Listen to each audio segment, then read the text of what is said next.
Hello friends, welcome to the new Let's Play. We are going to go with the Orks today.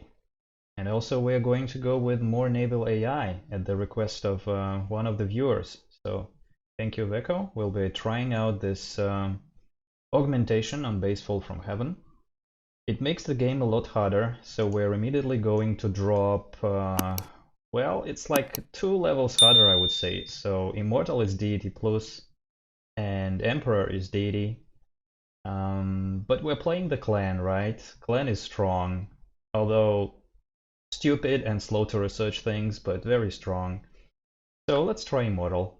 Um, okay, so we have 2 leaders, and one thing I really like about more naval AI is that in this drop-down list they have all the leaders alphabetically. So the clan has Jonas and Shilba. We saw Shilba in the previous Let's Play. She's very strong, aggressive with free combat promotion on most of the units, and faster building of training yards, which are necessary for augurs. Also organized for big empires, cheap courthouses, command posts, so she does not need to run apprenticeship.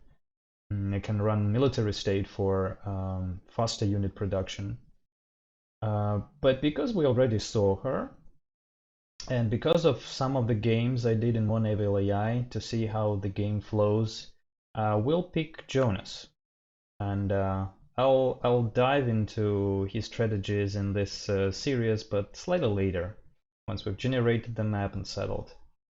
Also, I won't add another AI to our small Pangaea continent, just because let's keep things nice and cozy between me and 4 AI. Alright, so let's do a solid shoreline. Don't need islands. And let's keep all the settings on default. We'll even leave Ekron in the game. He can help us a little bit. We're not playing with the extra things that the more naval AI mod brings, because we're here more for the Fall from Heaven content, but we'll play with them sometime later. So we're all good, and let's roll.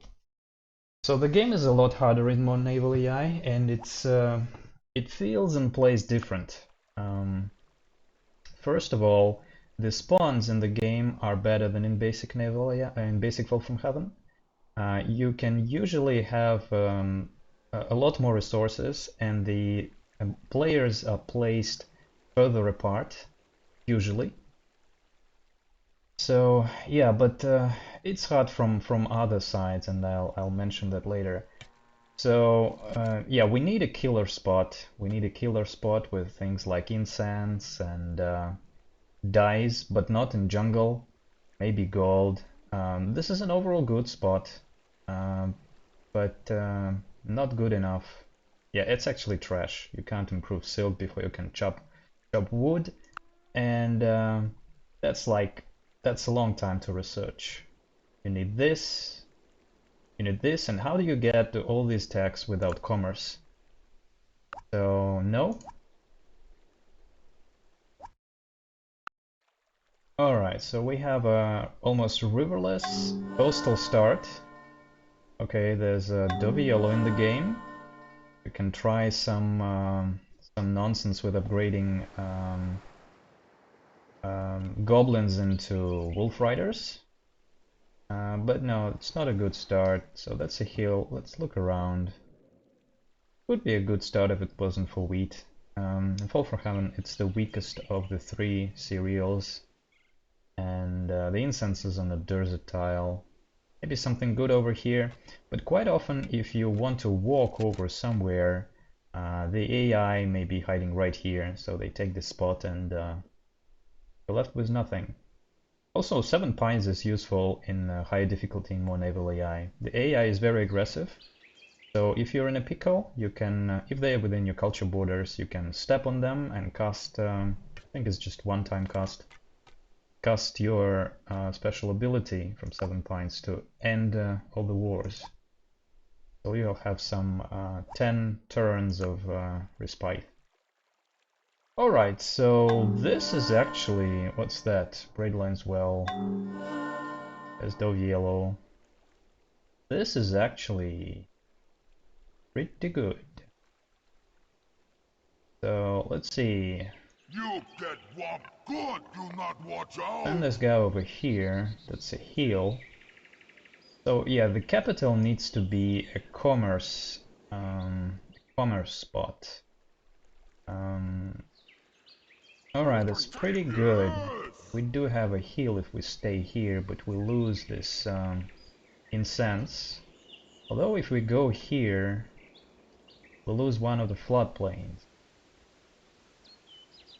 So what's better? Another floodplain, or we'll get it if we settle like here. Or potentially... So let's send the goblin. Okay, so that's a no-brainer. That's a no-brainer. Settle here. I'd like to have incense for research instead of reagents. Because it, by the way, can we look? We have 3 moves left, so can we look a little bit further? Yeah. Go back and let's grab this spot.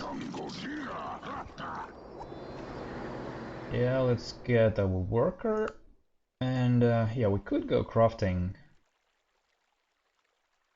We get a lot of commerce from wine, but we need to grow and create settlers. We have corn, which is the best cereal. So we'll have 6 food on it once we improve, and actually 7 food once we go into agrarianism. And then with calendar, which unlocks agrarianism, we'll improve the reagents for +2 commerce and another food. We'll farm these nice tiles. Okay, that's an awesome spawn. That's an awesome spawn. All right. Yeah, we don't switch. Or do we switch actually? Yeah, let's stay in religion for a little bit extra culture in the capital. And we see this. Nice.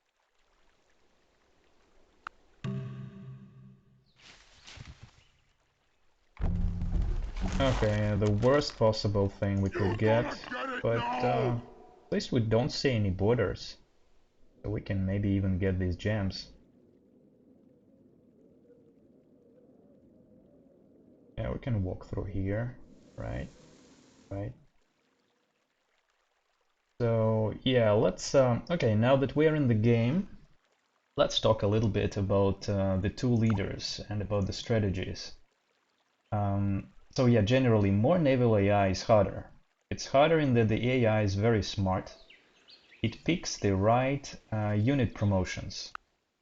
So normally if you're playing basic Fall from Heaven, it picks just, where do we have them? Also the civilopedia is very nicely arranged. So standard Fall from Heaven, they just pick combat, and that's strong because of the 20 strength bonus rather than 10 strength, 10% strength you get in basic C4. But they get through this tree, and sometimes they go through drill, probably targeting something like blitz.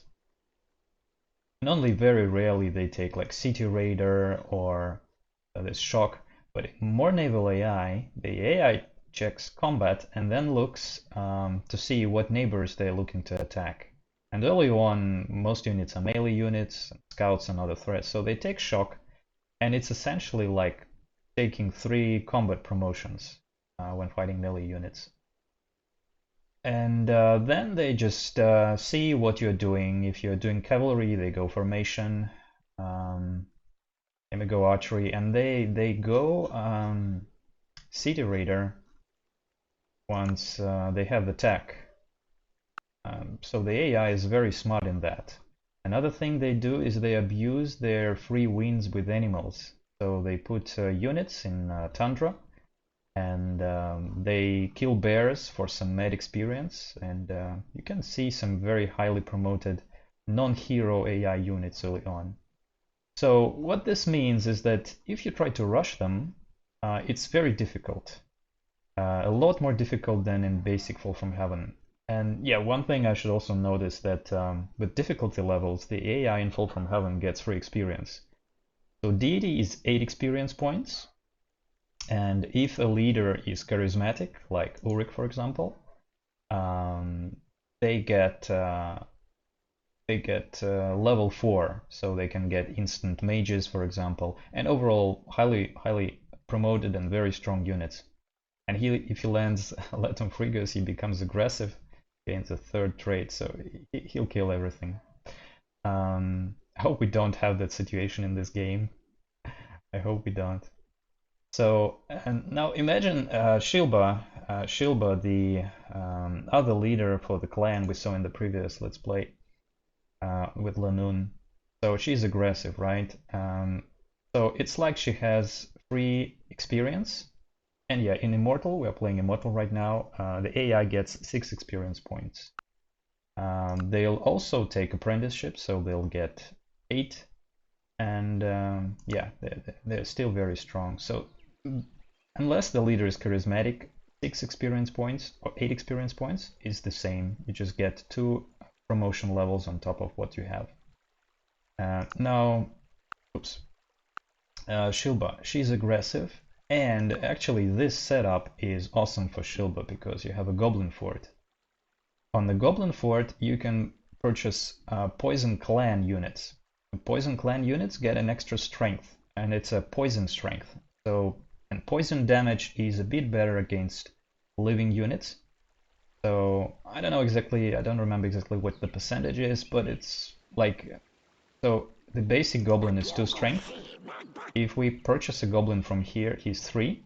But when fighting a living unit, he may be actually like 3.2 or something, maybe 3.5.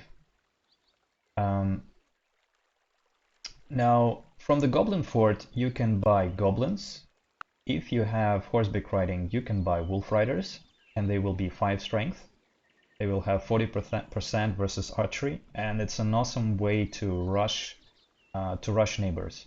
But again, in more naval AI, it's very hard to rush things because you need festivals to generate a great merchant from market, send him on a trade mission, and get your wolf riders. Also, buying units from Goblin Forts is very efficient. The goblins are 30 gold, which is meh. You can send them into, let's check that unit. So actually our scout unit, the goblin replacement, is very, I'm still a bit lost with this layout, a bit new to me. So the basic scout is 2 strength, 2 moves. Moves around quickly, zips all the tribal huts. Now the goblin is just 1 move, cheaper, and when it kills a wolf, it becomes a wolf rider. We happen to have so yeah, let's finish with the goblin fort. So we buy wolf riders by strength. We can also buy archers if we have archery. And wolf riders are just 60 gold, so 1 gold for 1 hammer. Yeah, we can buy goblin and fight Doviela, fight the wolves and hop on wolves and become wolf riders. Quite efficient. Then we can also get archers, and eventually we can get chariots, and these will be the best chariots in the game. Making up for the fact that the clan don't have knights. Well, the Civilopedia says we can upgrade to knights, but we actually don't have knights. See, there's just Shadow Rider available in war horses. So with Shilba, you purchase units. The traditional way is to go market, work in a great merchant, unlock horseback riding, and then, you know, stomp everything with something like 20 or 25 wolf riders. You may not even need catapults, right, at construction.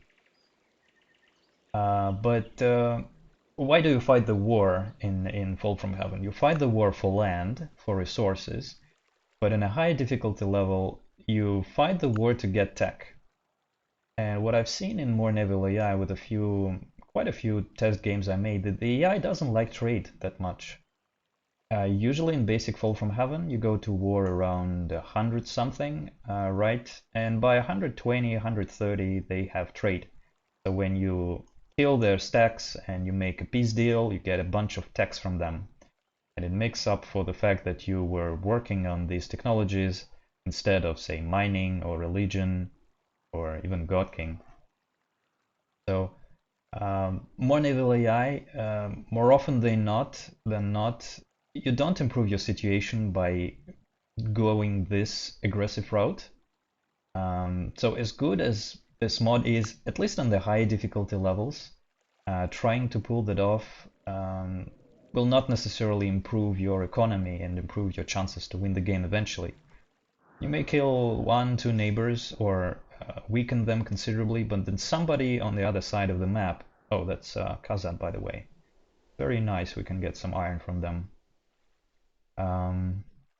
Somebody on the other side of the map does the same, and it's a deity or an immortal AI, and they get all the wild bonuses, and suddenly you realize the rush strategy wasn't too smart. So that's why I'll be turtling with the, yeah, by the way, that's the later 2.9, the currently most up-to-date more naval AI version. So I'll be going with Jonas. So, but let's finish up with Shilba. So in more naval AI, you can play Shilba no problem.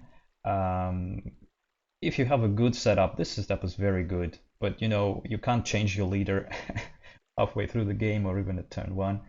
So I'm set on the path that I have in my mind. So you can play Shilba rushing your neighbors with Goblin Fort in basic Fall from Heaven. It's very enjoyable. You can do it on lower difficulties in more naval AI, I think. If you're very good, you can probably pull it off. And just one recommendation is that it's good to have the Goblin Fort within your borders and not open borders with anyone. It's guarded by a strong poison archer, and usually the AI has trouble destroying it, but it will destroy it turn 100 or so, just about the time you need it most. So yeah, better don't open borders, better keep them here, safe and sound, so you can buy from them. So now Jonas, right? Jonas is very interesting, and yeah, I get carried away. I need to finish off with the other trade Shilba has. Shilba, Doggo Shilba. Yeah, I talk a lot in this first Let's Play episode, so it's more like, I think, episode 0 is how I'll call it. And then we'll start to actually go through turns, maybe towards the end, and definitely in episode 1. So yeah, combat is nice. Oh, she does not have a double production speed of a training yard. Okay, so it's just combat and a siege workshop. Catapults are nice. But organized, right? Good for big empires.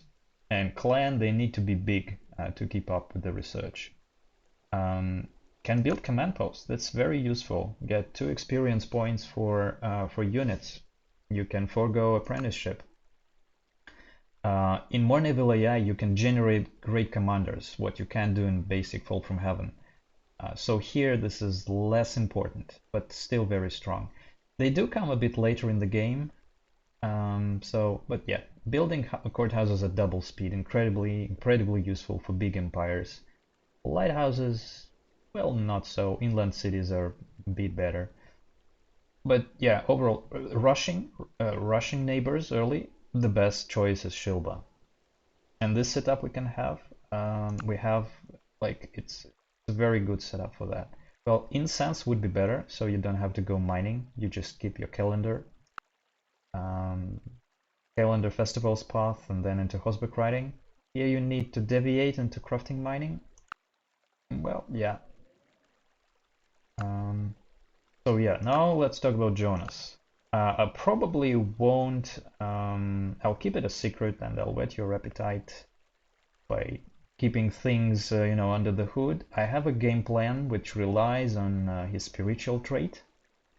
And yeah, just to give you a hint, so in the Banor game, if you watch that Let's Play, the righteous Banor, instead of, we played as an angel, right? Instead of going the good religions, we went bad religions. We went Octopus Overlords and we did Stygian Guards.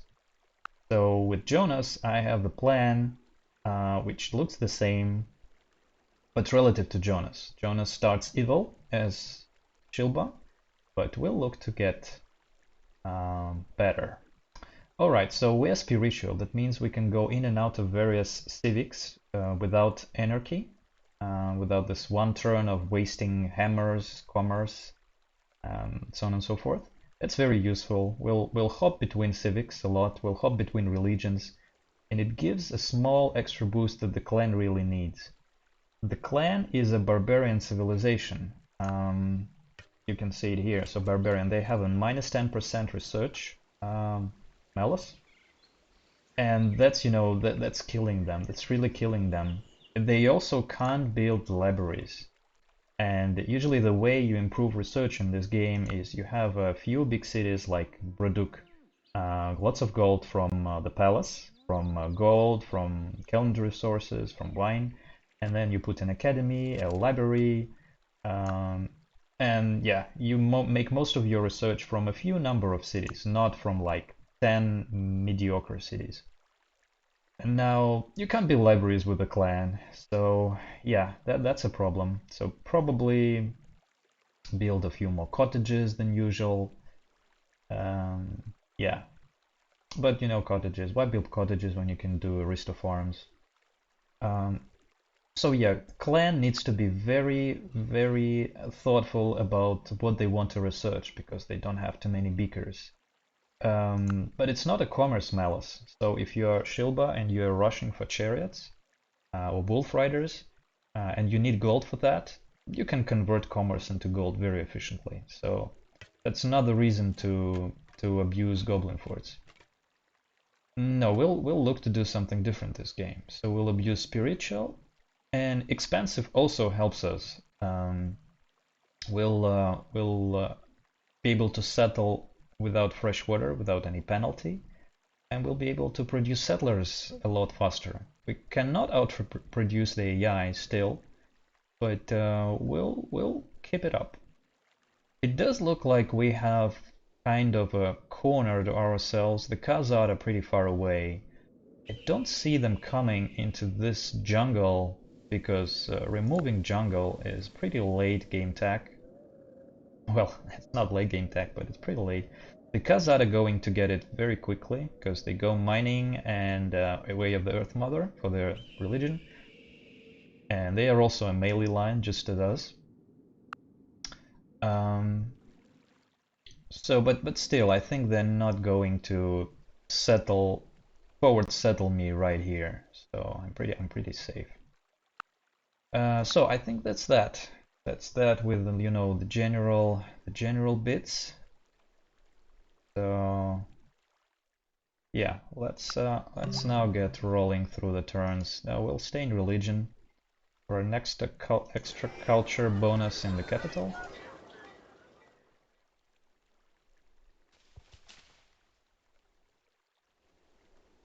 Hello there to you! Khazad are probably going to claim that. So is there a point going and seeing them right away? Yeah, let's not do it. I've noticed that in more naval AI, diplomacy is harder, and you necessarily don't want to meet the AI too soon. The first the first player the AI comes across, more often than not, if they're different in alignment, Khazad as neutral, we're evil, they're going to pick them as the worst enemy. So, if possible, I let Khazad meet someone else. So we don't have that penalty, hopefully. Hey, 48 gold, nice. Let's save some gold for a possible great profit event. Could get it. I really like the tundra. We may spawn some wolves here. Well, knowing my luck, we're probably going to meet. Oh, really? He's barbarian, so he shouldn't attack us. So yeah, I didn't mention, but you know, nice. Went nice with the fish here. But the way barbarian penalty in research compensated with the peace with the barb. So we're not at peace with animals, their hidden nationality, and not at peace with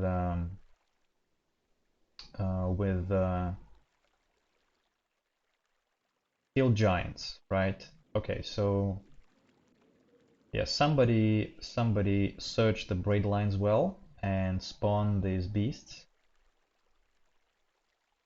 So the Scorpion will look to attack. The Chaos Marauder shouldn't look to attack. Okay, and we meet Delviello. We should be friendly. First impression, she doesn't like us because, you know, Jonas is ugly. Jonas is ugly, look at that. I mean, if she met Falamar, she would probably fall in love with him. And Falamar gets a positive attitude bonus to all the female leaders, by the way. Okay, we can do that. So, but at least she's evil, so she's not like -5 for us being in a different alignment. So I like this, and I like Mahala. We should strongly consider going to war with her and upgrading goblins into wolf riders. Yeah. Which is pretty close, by the way.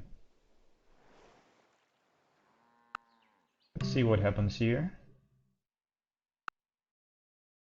Hi, Ethne. So, she will be my enemy, yeah. I mean, I will be her enemy. Both ways. So how is that? We're not looking to attack the Scorpion guy. So is he already Barbarian?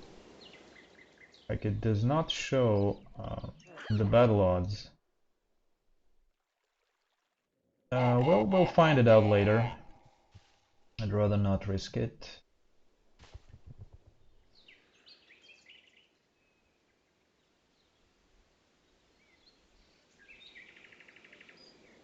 Maybe there's some bronze in here.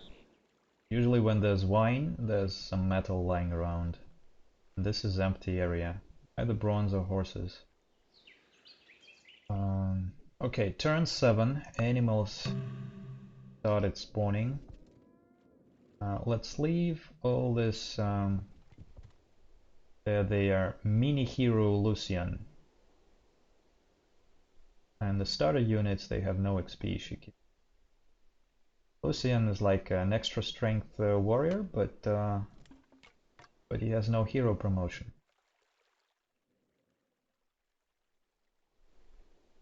Interesting. So Elohim must be somewhere over here, and they died from the Scorpion.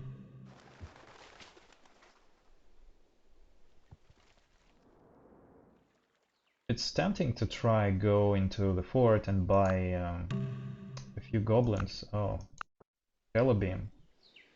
Very aggressive, right? So she's probably coming from somewhere here. Yeah. You get whopped good, do not watch out! Okay, so she searched she searched a dungeon and got an event that gave her 2 lizards. So it's an event where you can choose either lizards or dwarven X-Men. So lizards are recon units, 4 strength, can't use metal, 2 moves. Dwarven X-Men are 2 moves on heals and can use metal. So either way you get 2 and the other 2 chase you and try to kill. And yeah, because it's a deity AI and she's aggressive with extra combat promotion. See some heavily promoted lizards next turn, right. She's extremely aggressive. These 2 are going to go on each other, I think, unless the 5th AI is non-evil and very close to them. Let's try to save this place. If it generates some wolves and heading over there with the goblin.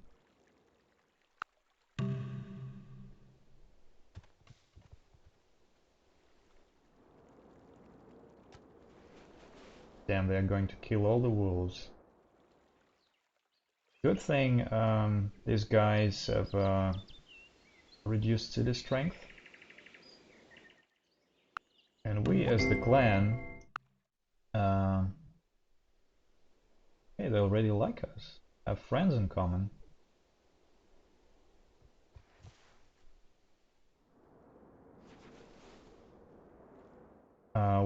Our reconnaissance line is actually all lizard units. Or assassins with a crossbow. Rangers. Beastmasters, they have two animals on their sides, like a tiger and a panther, I think. And a druid. A funny guy with a skeleton on his stick. No, we're just doing calendar and not festivals.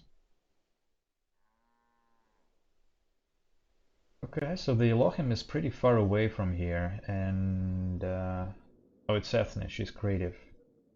We'll get water pops very quickly. Damn, they're going to kill all the wolves. Should we then go this way? Yeah, let's try. There she is. Ah, right, so the fifth AI is the Khazad over here.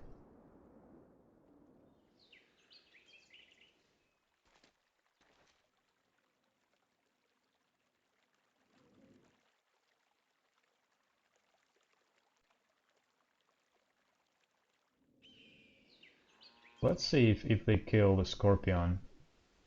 They have some free kills against barb units. I think they do. And animal units, they may kill it. One thing I'm contemplating, or I was contemplating, is killing, not killing, but casting our unique spell for the Horde. This will convert half of all the barb units, so we could potentially, if the Scorpion is actually a barbarian, seeing that there was no combat odds interface, so we had a chance of getting him, and maybe an archer or a goblin.